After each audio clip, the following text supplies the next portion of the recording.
Okay, I think now it's recording. I'm sorry for the noise. I'm gonna be really quick so it then serves everyone here. So I'm really glad for everyone here to present here, and especially for Dr. Ron Deibert that's with us to do this opening speech. So, as I said, we're gonna receive Dr. Ron Deibert, professor from the University of Toronto, and also founder and director from the Citizen Lab, to talk with us a little bit more about the spyware and the use of it on by the state. I think he can give us a brief description about this page that's really a little bit more complex than what I said. So I'm going to give him the word. And thank you so much, everyone, and Dr. Ebert for being here with us. Well, thank you so much, Raphael, for the introduction, and thank you everybody for being here. So by way of background, just a little bit about the Citizen Lab for those of you who don't know who we are. The Citizen Lab was founded in 2001. I'm the founder and current director. Citizen Lab is not a company. We're not an NGO even. We're a university-based research group. So the work that we do is focused on producing evidence-based research reports in the public interest.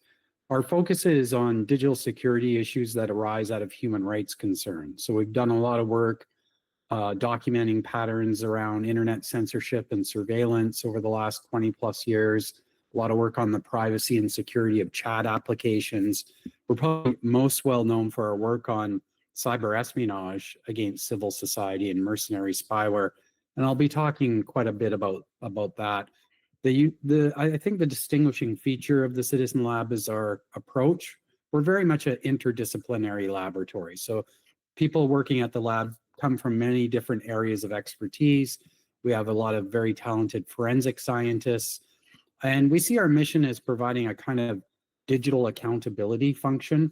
I've described the Citizen Lab as doing counterintelligence for civil society. Actually, that was in the proposal for the Citizen Lab back in 2001. And I often say that you fast forward to today and the old adage comes to mind, careful what you wish for, because as I will show you, we've become quite successful in doing this mission to the point where it's become a pretty significant risk for us and others in our community. If you've heard of nothing else about Citizen Lab, you probably heard about our research into this company, NSO Group, and its Pegasus spyware. NSO is one of many mercenary spyware companies in a marketplace that sells to governments the ability to hack into phones, allow government operators to eavesdrop on what people are doing on their phones. And over the last decade plus, the Citizen Lab has published numerous reports showing how this technology has been widely abused. Country cases in just about every region in the world, including Latin America and Central America, and Europe and Africa, Southeast Asia, just about everywhere we've found governments using this technology, they tend to abuse it, and that's because of the lack of regulation around the industry. Companies are going to sell it to governments and they're likely going to abuse it. Probably the most famous case that we've been involved in this area concerns this. He was a Saudi who moved to Canada to study at university in the early 2010s, got inspired by the Arab Spring, started to become a critic of Saudi Arabia. He launched a YouTube channel that was very popular, had a subscription of like 1 million users at one time. So he was a thorn in the side of the Saudi regime. We actually discovered that his phone was hacked with Pegasus spyware while he was in Canada. So it was a very significant case for us. That was in 2018. Omar was very close friends with this person, Washington Post journalist Jamal Khashoggi. And Omar and Jamal had been secretly planning activism with respect to Saudi Arabia, and they were communicating over WhatsApp. They thought it was they rightfully thought it was a secure end-to-end encrypted platform. And they've been communicating a lot of very provocative things. Like, as you can see here, this is just a little snippet of their exchanges. They were planning mobilizing people to become activists against the Saudi regime. And you could see that even though they were using WhatsApp by this exchange, they were a little bit paranoid about whether they were being spied on, because the Saudi regime seemed to believe that they were doing something disruptive. In any event, we published our report about Omar's hacking on October 1st, 2018. The very next day, October 2nd, Jamal went into the Saudi consulate in Istanbul, Turkey, where he was met by a 15-member kill squad who executed him and then dismembered him. So it's a particularly gruesome example of how this technology can be abused, in this case, involved in a targeted killing. Now, there's a familiar refrain in this industry. They say our technology is strictly regulated to help governments investigate serious matters of crime and terrorism.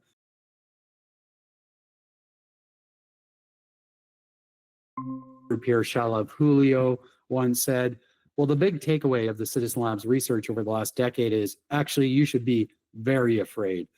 Governments are going to use this technology in the absence of proper oversight to go after regime critics, human rights activists, journalists, anyone they consider an irritant to usually their illegitimate rule.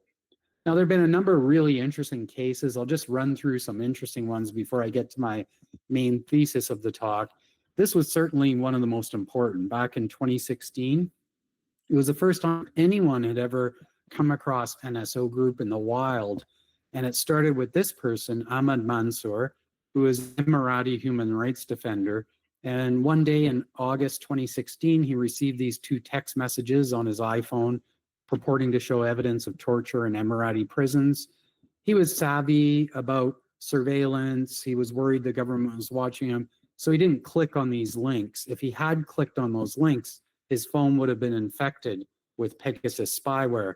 But instead of clicking on them, he forwarded them to our senior researcher, Bill Marzak, who actually appropriated an iPhone of the same make and model as Ahmad's and clicked on the links in the laboratory setting, infected his own phone. And actually, this allowed us to capture not only Pegasus spyware, but the exploit chain, which is known in industry parlance as 0 days. These are exploits that take advantage of vulnerabilities in software that even the vendors are not aware of to install or implant spyware on phones. This particular set of exploits targeted Apple products. And so this was the first time we not only captured Pegasus spyware in the exploit chain, but we did a responsible disclosure to Apple. And within 2 weeks, they issued an emergency security patch. That was the first among many responsible disclosures that we did to Apple. Another one was in 2021, and I would say this is probably the most consequential in terms of both the significance of the exploit that we captured, but also the repercussions that followed. So in this particular case, we worked with a Saudi activist whose phone was hacked with Pegasus. And just to pause for a minute on who this activist was, it gives you a good illustration of how this technology can be abused contrary to the way that the companies market it. This is Loujain Al-Hatul. She's not a criminal or a terrorist by any stretch of the imagination. She's a human rights activist whose only crime, quote unquote, was advocating for a woman's right to drive a car without a chaperone in Saudi Arabia. And because of that activism, she'd been harassed. As we discovered, her phone was hacked. She'd been imprisoned, horribly tortured. And as we speak, actually, she's still under countrywide arrest in Saudi Arabia. So same thing here, we discovered, we captured the exploits that NSO Group was using to implant Pegasus on her phone. And we called that exploit forced entry. This was a really significant exploit because it was what's known as a zero-click version of the exploit. So if you recall with Ahmad Mansour, the case I just talked about, they sent him these links. They tried to trick him into clicking on the links. At that time, implanting spyware required some kind of interaction with the victim. You need to trick them into clicking on a link or opening an email with an attachment. Well, this particular exploit in 2021 was a zero-click version, meaning there's no need to interact with the victim. One moment the phone is fine, the next a signal is sent to it and it's taken over and the spyware is implanted, again taking advantage of a vulnerability that Apple was not aware of, a 0 day, in other words. So we did a responsible disclosure in this case as well. And what was really remarkable about this case was Apple responded in an unprecedented way with a variety of measures. First of all, they unveiled a new security feature to block government spyware called lockdown mode, which is meant to protect high-risk users, and I'd highly recommend that for anybody who's in that category. They also announced that they were donating $10 million to support cybersecurity research. A group like mine at the Citizen Lab, we do not take money from governments or corporations in order to preserve our independence. So having Apple donate $10 million to an independent fund is a really useful way to support researchers in this space who, like us, cannot accept money directly. They also sued NSO Group. They later withdrew the lawsuit, but it was still significant that they did this. And then they started doing these threat notifications, which continue to this day, which I would say is the most significant of them all. So Apple started at this time sending out notifications to victims that they discovered had their phones hacked by mercenary spyware companies. And Apple doing this is effectively doing a kind of triage for public interest researchers like ours. When people get these notifications, they reach out to us. And Apple's not the only company that's doing this. Another one is WhatsApp. And this is a very recent case that we're working on. In fact, we're still working on investigations around this company called Paragon, which actually advertised itself as the responsible mercenary spyware company in distinction to NSO Group. We discovered that Paragon was exploiting a flaw in WhatsApp's group function to silently implant spyware on victims' phones. We alerted WhatsApp to what we discovered. They patched the vulnerability, and then they started sending out notifications. And among the people who received those notifications were a group of civil society victims in Italy, including migrant support workers like this person, and journalists, including this person, who actually received an Apple threat notification. So you see in the case of Italy, both WhatsApp and Apple sending out these threat notifications and the Citizen Lab following up and confirming that these people's phones have been hacked.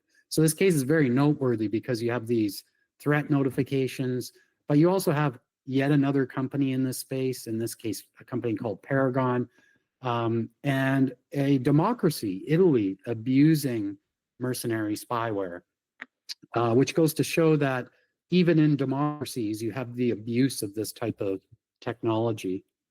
We've had some crazy country-level cases that the Citizen Lab has investigated involving the abuse of mercenary spyware. There was a series of reports we did back in 2017 in Mexico in collaboration with Mexican civil society groups like Social Tick, Amnesty International, and especially R3D. And what we found in Mexico was the various government operators were using spyware to hack into the phones of health scientists, researchers, lawyers, journalists, even family members of journalists, political opposition, corruption investigators, just a bonanza of abuse cases in the country. And these were widely reported on. As you can see here, we had really something unprecedented for us, which was 4 front-page New York Times exclusives in 1 year about our research findings in Mexico. And you would think that high level of publicity would bring about some type of change or accountability in the country. Unfortunately, it didn't. This was a good example. Mexican president, previous Mexican president AMLO, when one of our reports came out showing that his administration was still abusing Pegasus spyware, he simply shrugged and said, "Oh, those reports are made up." We had another crazy country-level case in Spain, where we discovered that the Spanish government had been using Pegasus and other mercenary spyware to hack the phones of a huge cross-section of Catalan civil society, including the sitting president of Catalonia, with whom the Spanish government was involved in negotiations over more autonomy for the Catalan region. And what happened here was really interesting. After our report came out, the head of intelligence was sacked in the country. And there you can see myself and one of my researchers who helped us on this case, Elias Campo. We were both in Barcelona when the news broke, and you can see us holding the front pages of the newspaper there. Very similar thing happened in Greece, actually, where we discovered that the Greek government was using Pegasus spyware to hack into the phones of opposition politicians and journalists. Same thing happened there. And you can see a picture of him there. He doesn't look too happy about it. So all of that's to say we've made some enemies in high places, some very powerful people. Speaking of which, this case is just bananas. A few years ago, Bill Marzak, our senior researcher, caught Sheikh Mohammed, who's the prime minister of the UAE, using Pegasus not to go after criminals or terrorists, but to hack the phone of his wife, Princess Haya, with whom he was involved in a child custody and divorce court proceeding in UK courts. Not only did he hack Princess Haya's phone, he hacked the phones of her security detail, as well as her lawyer, whose name is Baroness Shackleton. You can see her there in that picture, who was a sitting member of the UK House of Lords. And among her other clients at the time was then Prince Charles, as well as Paul McCartney. So you can imagine the ripples that went through UK high society when that was disclosed. And again, this is a perfect example of how this technology can be abused for this, in this case, for personal despotic reasons. And one of the really wild parts of this particular episode was after Bill Marzak quietly informed the law firm that Baroness Shackleton worked for about our discovery, a few hours later, according to her court testimony, it emerged later, Sherry Blair, the wife of former British Prime Minister Tony Blair, phoned up Baroness Shackleton. It turns out that she works for a PR company and one of her clients was NSO Group. And somehow they were alerted to the fact of our discovery. And even though we were very confidential about it, they activated her to warn Baroness Shackleton about it. So it turned into a bit of a Fellini-esque episode. Around the same time, we discovered that a device in 10 Downing Street was hacked with Pegasus spyware by the same Emirati operators. And it could very well have been Boris Johnson at the time, it was over a Sunday night into Monday morning that we could see a phone was infected with Pegasus spyware. So it goes to show that governments claim they use this for serious matters of crime and is using it to spy on the head of state of another government. We've had some great successes in spite of what I just described before, some of the frustrating responses of some governments. Perhaps the biggest outcome for us was when the Biden administration passed an executive order prohibiting US federal agencies, and there are 18 federal intelligence agencies in the United States, from purchasing that are implicated in human rights abuses.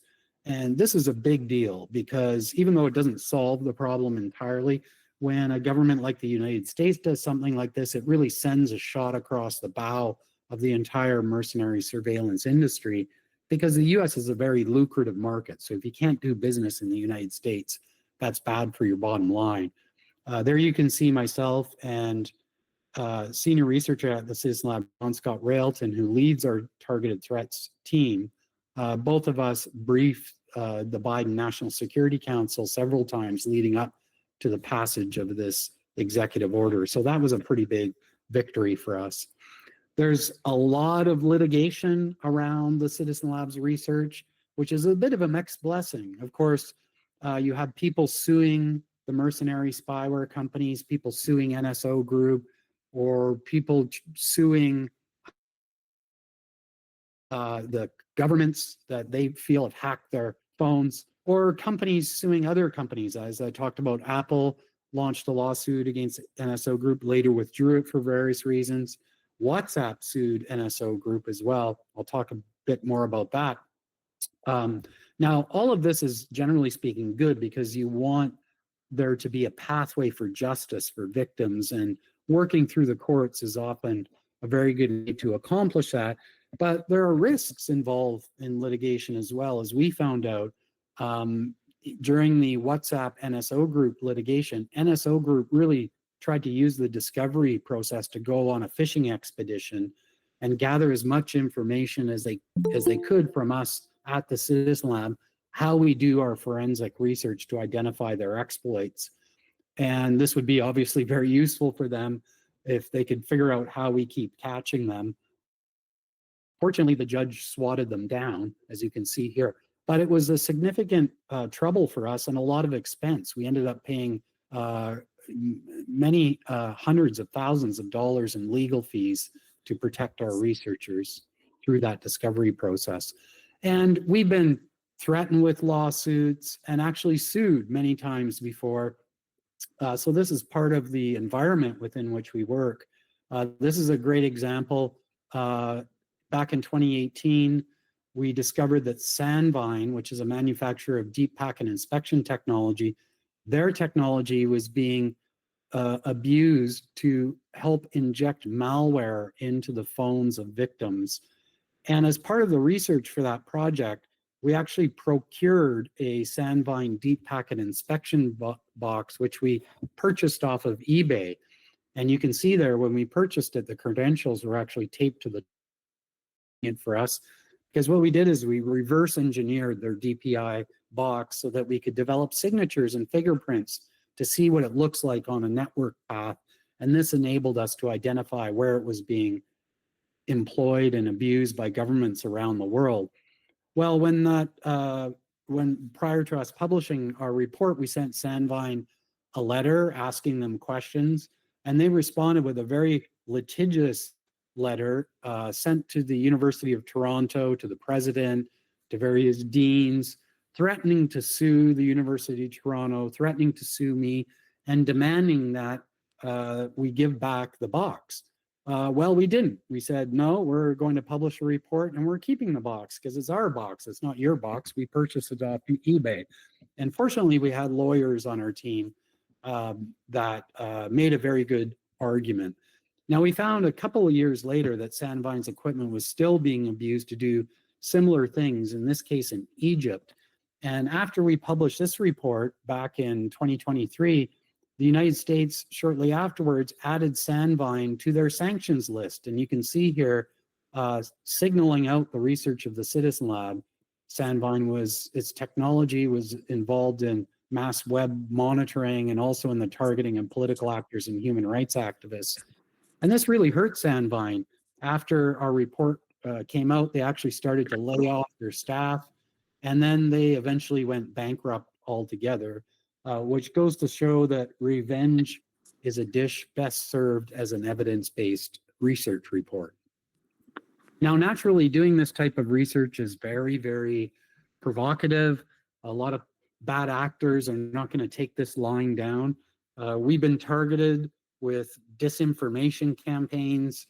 I could go on at great length about all of these, but I just give you one example. This is a graphic that ran on Polish primetime state television after we discovered that the prior conservative government had been using Pegasus to hack into the phones of a large cross-section of opposition politicians and civil society victims.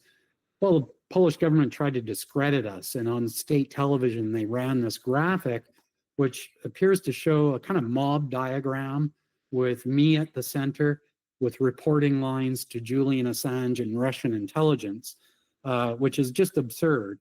Not only do I not know Julian Assange, and I certainly don't report to him, the Citizen Lab has done extensive research uncovering Russian cyber espionage. In fact, so much so that the Kremlin has designated the Citizen Lab an undesirable organization, and it wouldn't be safe for me to travel to Moscow. So if you're going to smear us, at least Google us first. Episode that happened in 2019 after the Khashoggi case, where we discovered that our staff were being targeted by a private intelligence firm called Black Cube that was trying to secretly record capture us saying things that could be used to discredit us or defame us. And we actually worked with Associated Press journalists to organize a sting in a Manhattan restaurant where we actually exposed the operative. And if you Google that headline, you'll be able to see the video where we uncovered this agent. And it turns out that this company was called Black Cube. It was made up of ex-Mossad agents. So that's some pretty serious stuff. Now, with all of that going on, people often ask me what keeps me awake at night. And I tell you, it's not so much all of that stuff. This is my personal nightmare, and it's really what I want to focus the rest of my remarks on. I call this the vicious cycle. And I believe that we are trapped right now in this vicious cycle. Vicious cycles or negative self-reinforcing feedback loops can happen a lot in societies. This is where you have social forces kind of coming together, reinforcing each other, and often leading to negative outcomes, and they're hard to escape. And I truly believe that we're in the midst of one right now, and I'd like to unpack this a little bit, beginning with the top left quadrant, which has to do with the properties of social media, especially the properties of surveillance capitalism. So let me go through this a bit and show you how this vicious cycle works, beginning with surveillance capitalism. So as most of you are no doubt aware, at the heart of all social media is a particular business model, the personal data surveillance economy. And the simplest way to think about this is to understand that every application that you use, and it's very difficult to actually find an exception to this if the applications are business applications, every application has a higher and lower level function. The lower level function is the advertised one. It could be a bike sharing app, a ride sharing app, an airline ticketing app, whatever. All of them have this lower level function, which is the advertised one. The higher level function, though, is the more important one, and that is to gather as much information from us, their users. Our habits, our social relationships, our movements, our location, identifiers about the device that we're using, just about anything that they can vacuum up. So while the companies advertise what they're doing is putting information at our fingertips that are fun, connect with friends and family members, at bottom, more fundamentally, what they're about is we are the livestock for their data farms. And once you see that, it's pretty hard to unsee that. Now, that's basic stuff. And it helps explain why you have this relentless invasiveness of the technology. Each application tries to get closer and closer. So we're seeing things like this now, very common, an AI bracelet that records everything you say and everything around you. We're going to see a lot more of this with artificial intelligence, embedded agentic AI, as it's called. And of course, a lot of this is designed to get into the cognitive layer, into the emotional layer, to find out what excites us, and in order to do that, to look very closely at our reactions, our pupils, we responded to certain types of content to get us when we're most vulnerable. And it's very important, of course, for the platforms to keep us online, to keep us engaged in order for them to be able to farm data from us. And unfortunately, human nature being what it is, we tend to be attracted to content that outrages us, that is controversial, that excites us, that makes us angry. And this explains why most social media today is a toxic cesspool. Best example is, of course, X. And you can see here a new feature perfectly illustrates what I'm talking about. Musk's Grok AI application has these new companions, a flirty enemy character, and an anti-religion panda. What are they designed to do? As it says here, to shock and entertain users. Now, if you just take out those features, social media, and by that I mean just this algorithmic rage farming, content designed to keep us engaged, to excite us, to make us angry.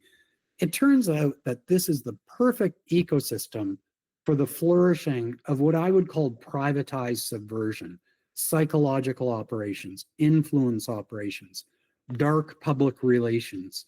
So there are many examples of this. We're seeing a lot more headlines such as these ones, disinformation campaigns involving AI avatars or computer generated content.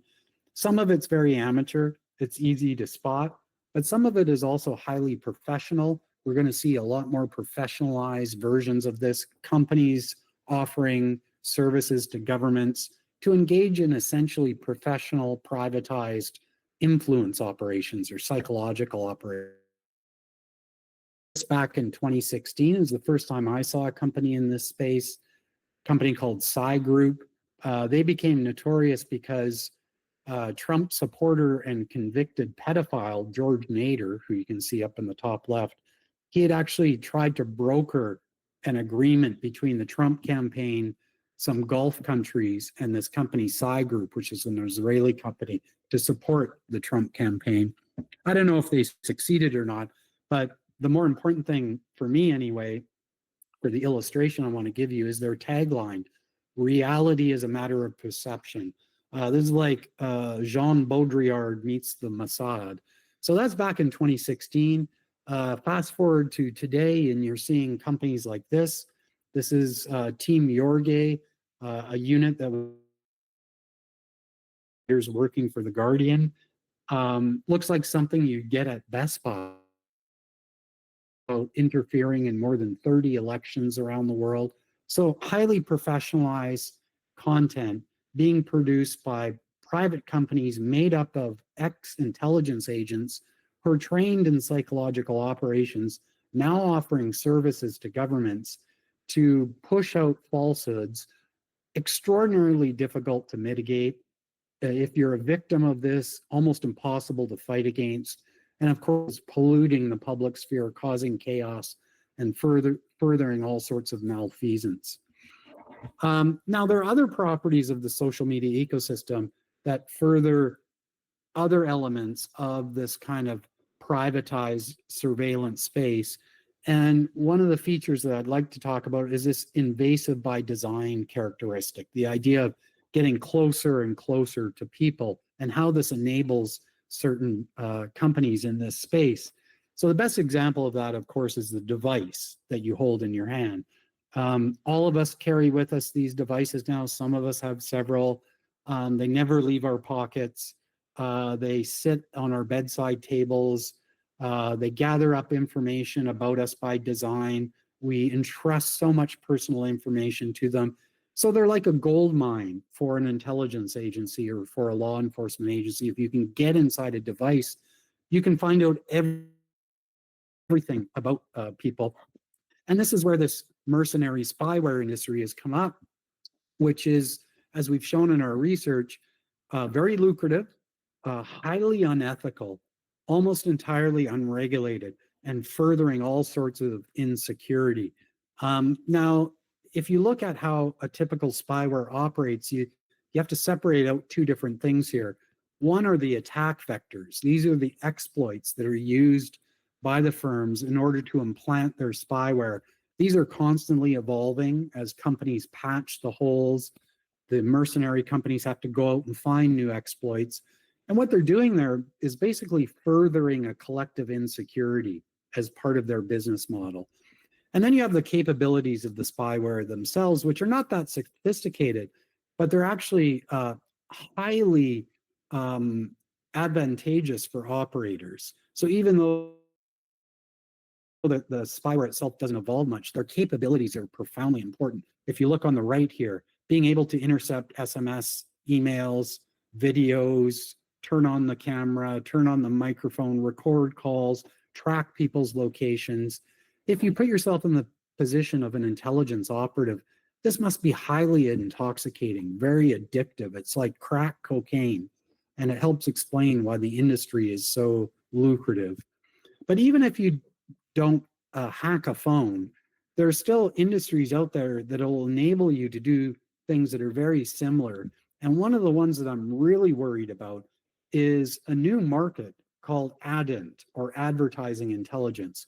And this is companies that are taking advantage of the basic principles of personal data surveillance in a business market to provide specialized products to governments in order to track people's location. So when it comes to businesses, of course, there are all sorts of beacons, Bluetooth identifiers, advertising beacons. As you walk through a shopping mall, these are designed to track your location in order to push targeted advertisements in your direction, in order to sell you something. Well, that's very same real-time data is obviously very useful for government spies. And so you see companies that are involved in a very crossover marketplace. I'd like to give you a few examples. This is one called Aspectum, and they market precisely foot traffic data. And in their use case scenarios, they talk about things like disaster and wildfire mapping. Okay, that's fine. I can understand that. But what is this? Social unrest monitoring. Who would be interested in that? And a few years ago, they had a use case showing how their technology could be used to map Black Lives Matters protests in the United States. Something quite concerning when you think about the current context in the United States. Here's another of these companies called Patterns. This one is very explicitly about capitalizing on the fact that, you know, everybody carries these devices in their pockets, millions of apps monitored and tracked. They provide this solution to governments to be able to track people. They say they have over 5 billion unique user IDs profiled. This is from their marketing brochures. And you can see they claim to be able to spit out dossiers on people that include gender, home address, work location, device details, people nearby, on and on and on. So this is basically like an intelligence dossier at a click of a button. And you can imagine in a market where there really is no due diligence over the end users, how this could lead to some horrible abuse cases. Here's another example. There's a company called Fog, and in their Reveal portal, they claim to identify the smart device bed downs or other locations of interest. What they're talking about there is basically where somebody sleeps at night. So pretty creepy stuff. Outside of that, you have the telecommunications infrastructure, which is extremely insecure. At the heart of it is this vulnerability around roaming messaging. So when you travel abroad, I'm sure everyone has experienced this. You arrive in another country and it says, "Welcome to Germany. You're now roaming on Deutsche Telekom." Well, behind the scenes are telecommunications operators sending messages back and forth that include very detailed information about your device, your account, and more importantly, what cell tower you're connecting to at any time. And this can be used to track your location. A variety of mercenary surveillance firms have realized that if they get a license to operate as a global telecommunications company, which they can do quite easily by leasing from a number of smaller countries' telcos, they can actually send these signaling messages. And this is an example of one such company. They can even not only track people's location, but in some cases downgrade to like 3G or 2G and then intercept the calls. And the reason I pull out this particular company ability is because of their tagline, "While others talk, we listen." They get the award for the creepiest slogan.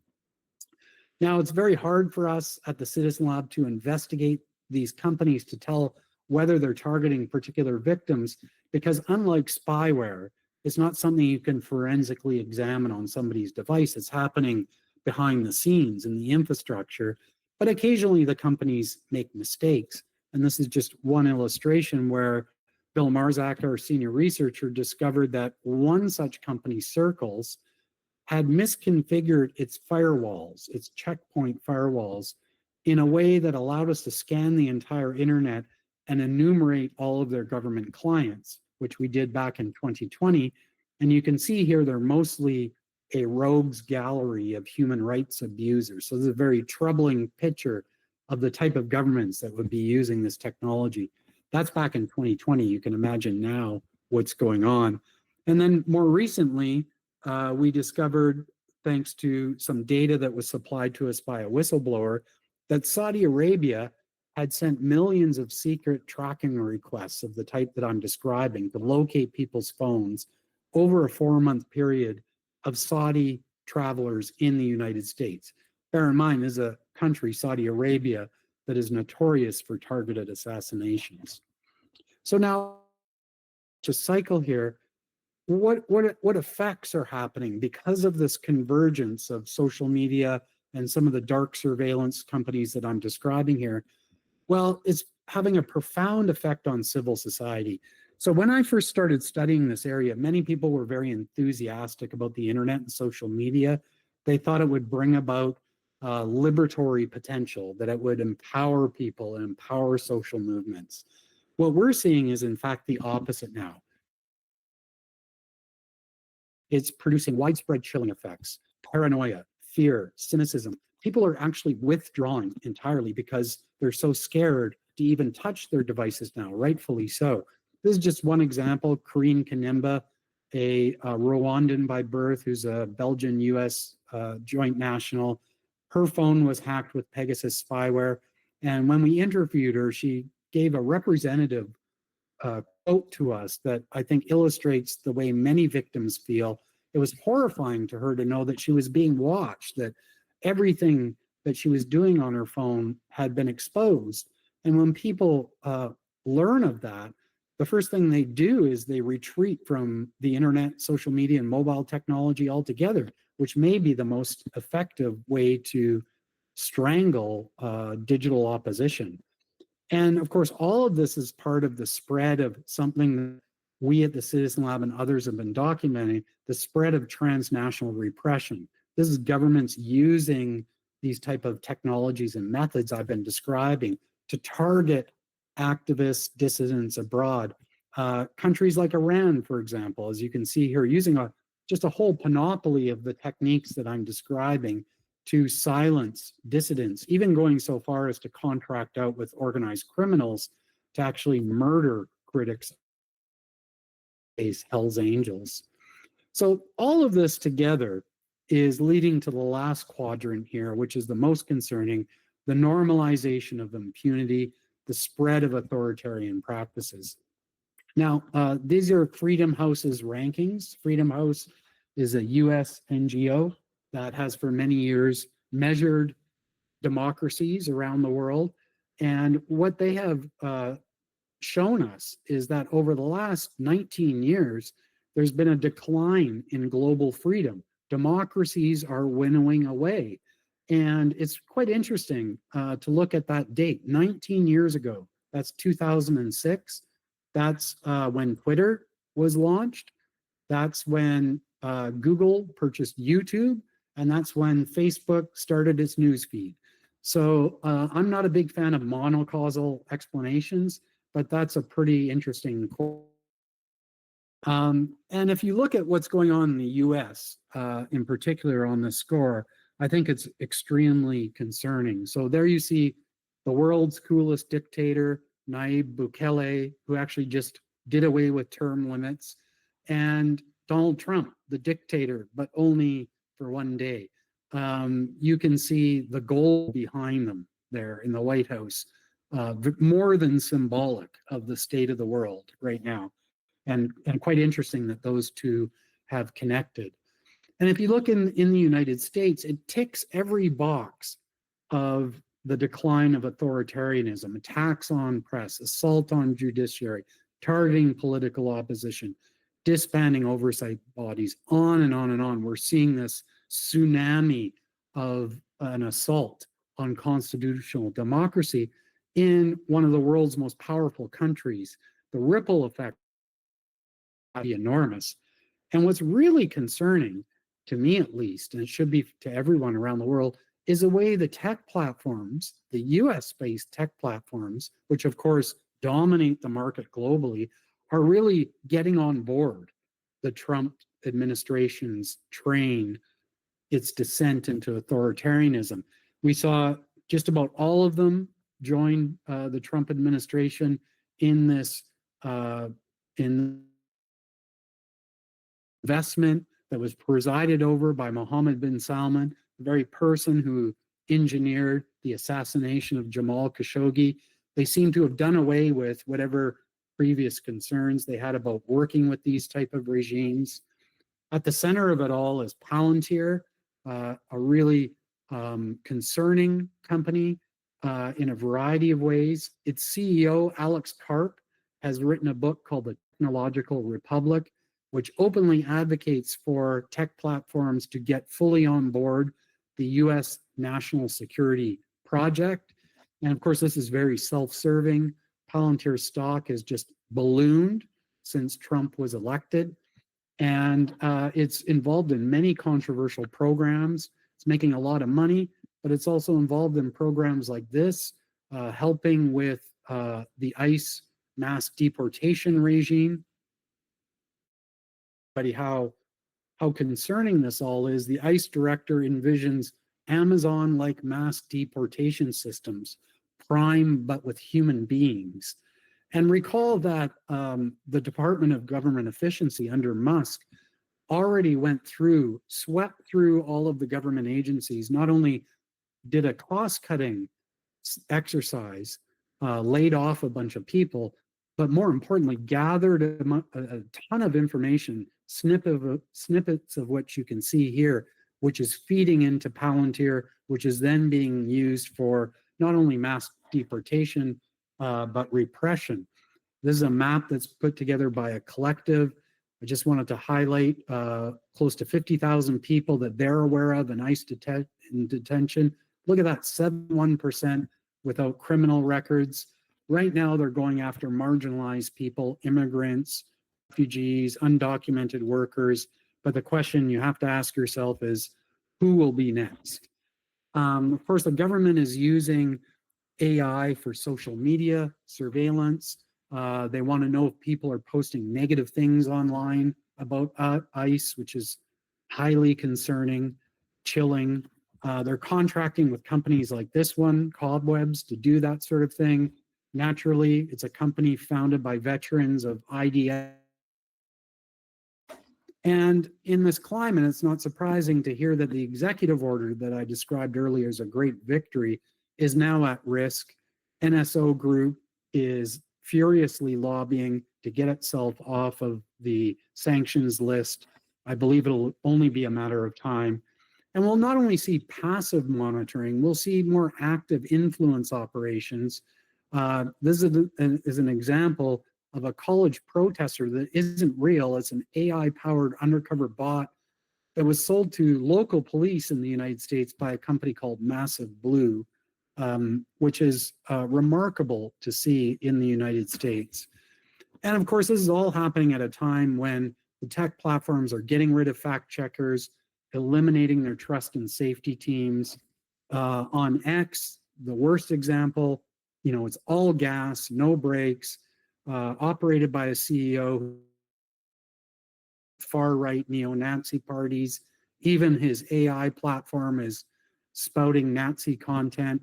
This didn't stop X from announcing a $200 million US military deal.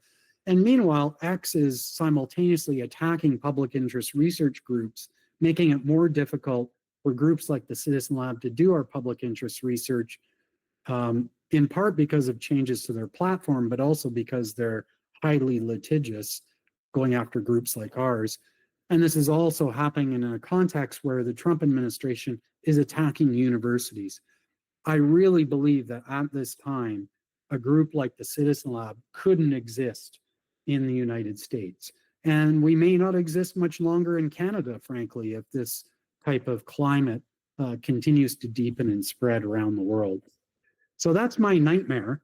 And it would take a whole other keynote to talk to you about how we get out of this. I will just conclude by saying that there is no one simple solution. We have to think about targeting each of these quadrants with a variety of legal, regulatory, and other measures. But the bottom line is this is a deeply, profoundly powerful set of not just happening in the United States, it's spreading globally. And I believe that it's the most profound threat to liberal democracy that we've faced in many, many decades.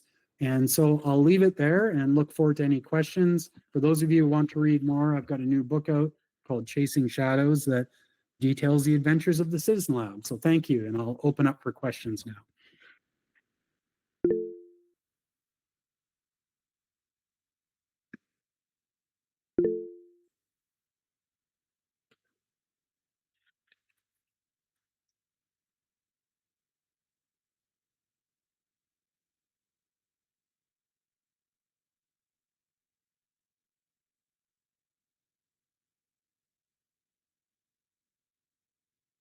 Hi there.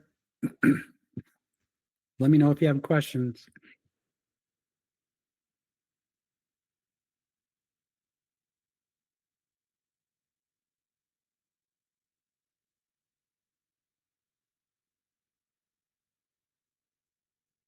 Yeah, go ahead.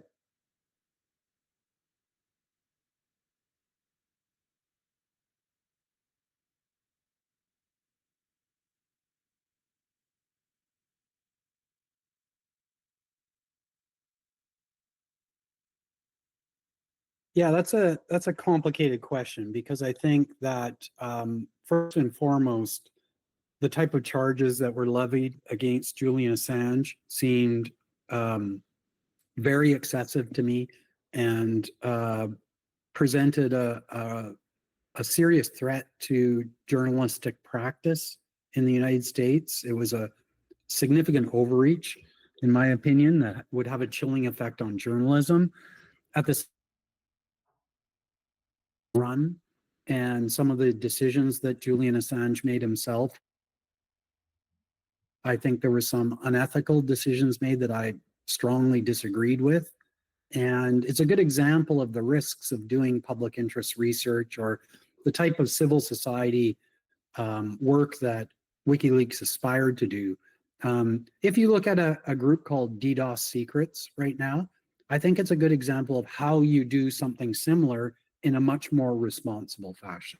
So DDoS Secrets is well run, very thoughtful about how they curate material that comes to them in the public interest. And they have a vetting process and they do a lot of things that I think WikiLeaks unfortunately didn't do. WikiLeaks became highly personalized around Julian Assange, and I think that was unfortunate. But that doesn't mean I agree with the charges that were levied against him. I thought those were excessive. Great, thank you. We have one more here from Dave Rosenkrantz. Sorry if I didn't say correctly. He said, thank you for sharing the information today and the brave work of the Citizen Lab.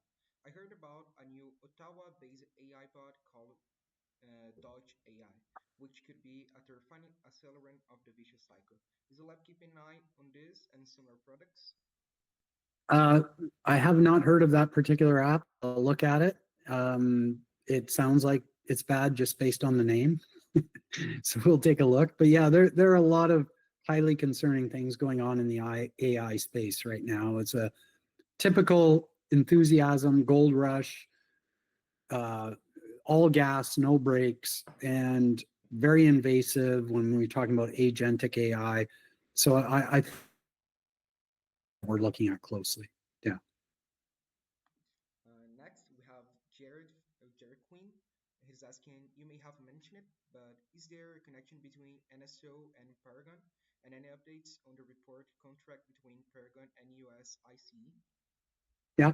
I don't think there's a direct connection between NSO and Paragon. In fact, Paragon advertised itself as the anti-NSO group. I'm paraphrasing, but basically they were trying to position themselves as a responsible surveillance company that sells only to democracies. But what we showed is their technology was still being abused, even in democracies like Italy. There was report about an ICE contract, and in fact, Paragon has a significant U.S. presence. I don't know as I speak what the details of that contract are, but it's definitely something to be concerned about. Nice. Next, we have Heitor Lopes Mateus. He's thanking for the presentation, and he also has a question for you. Professor Deibert, Citizen Labs work repeatedly shows how the core surveillance capitalist business model of big techs based on data extraction and targeted advertisement, creates infrastructure and incentives for abuse. Beyond regulation, do you believe a fundamental breakup or a legally mandated shift away of this business model is a necessary condition for breaking the vicious cycle? And is that a politically feasible goal?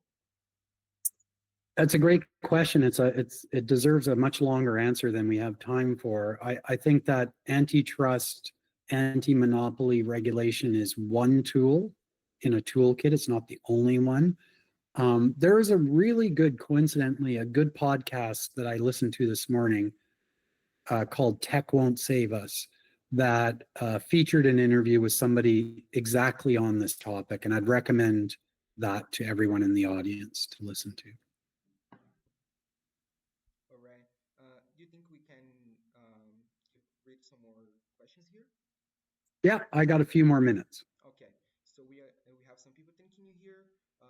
Mike Vlasman is questioning what are some ways mere mortals can do to mitigate some of the vicious cycle. Sir. Well, I hate to be a pessimist. I don't want to, sugarcoat this. We're deep in this vicious cycle, and it's not possible for any one person to get out of this short of retreating entirely, which is not a desirable thing.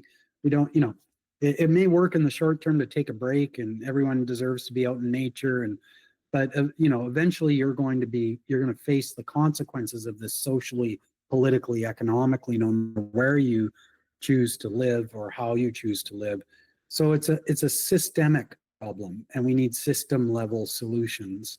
And I do believe this gets back to the antitrust thing. A big part of the solution has to come from regulating the personal data surveillance economy. The engine of surveillance capitalism is driving a lot of the cycles that I'm talking about. And we need to start there and recognize that this is not the only business model. This is not the only way we need to live. We need to somehow break out of this where we are the livestock for their data farms. Thank you. Itor actually has another question for you. Regarding global struggle to regulate big techs, what is your assessment of Brazil's current battle and approach?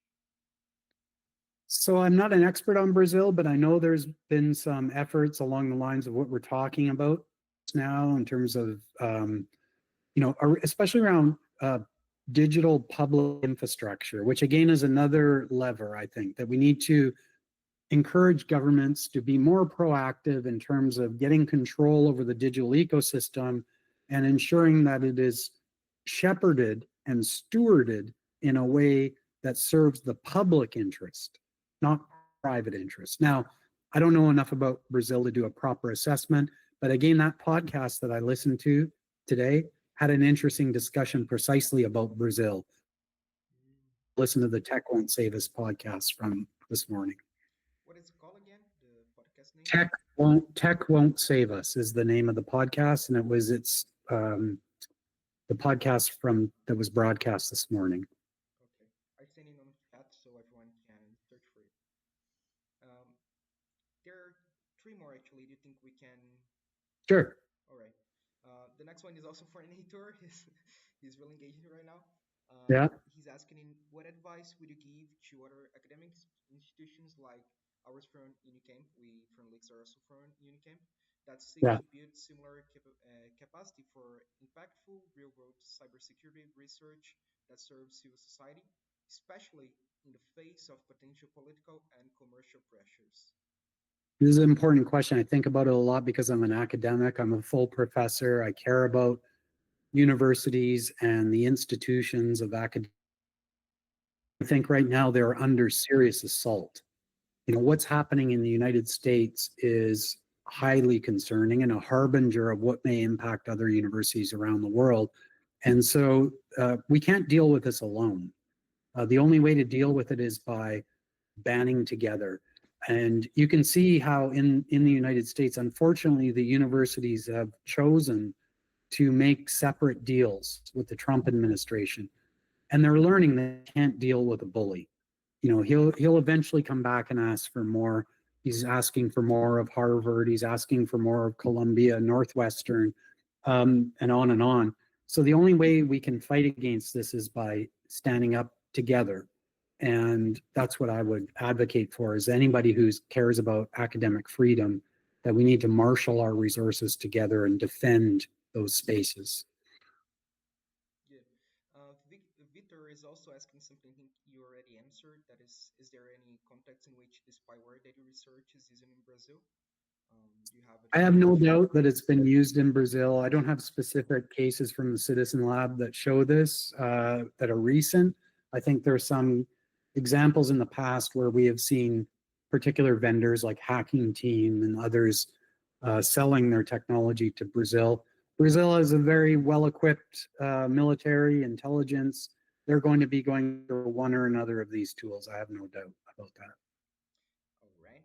So Manuela got guest is asking, Professor, while reading your book and reflecting on what stands out to me, however, is how you and your team managed to stay relatively safe given the capabilities and connections of the threat actors and technology described.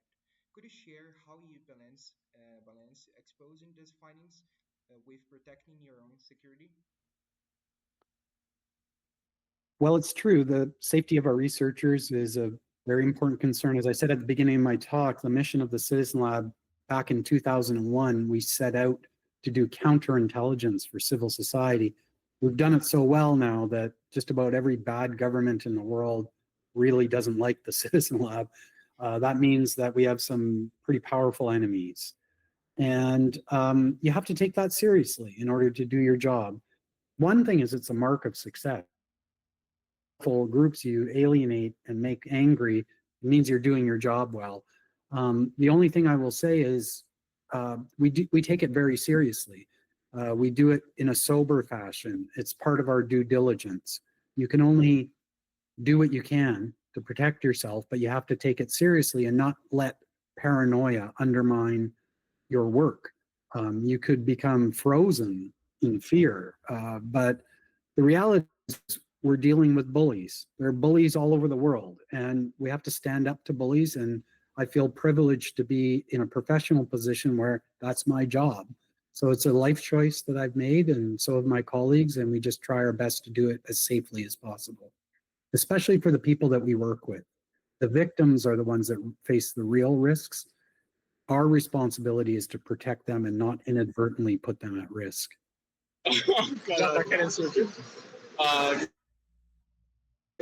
Somebody's microphone's on.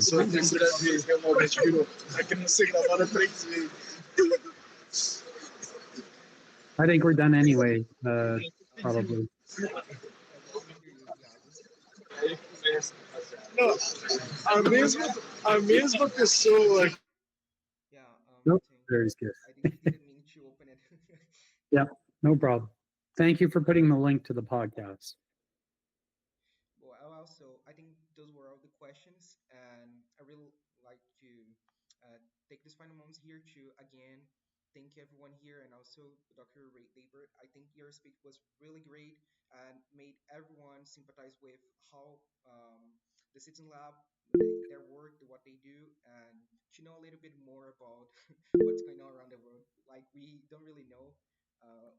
Like on their lives that we can be watched like by spywares and these things. It's really something that if you don't take a step back to look at the overall, we actually could be watched, but we don't know. So I think it was something that I really enjoyed hearing about. So thank you Thank you so so much. much for inviting me, and good luck, everybody, with all of your work. I appreciate the invitation. Thank you so much. Take care. Bye-bye. Bye bye.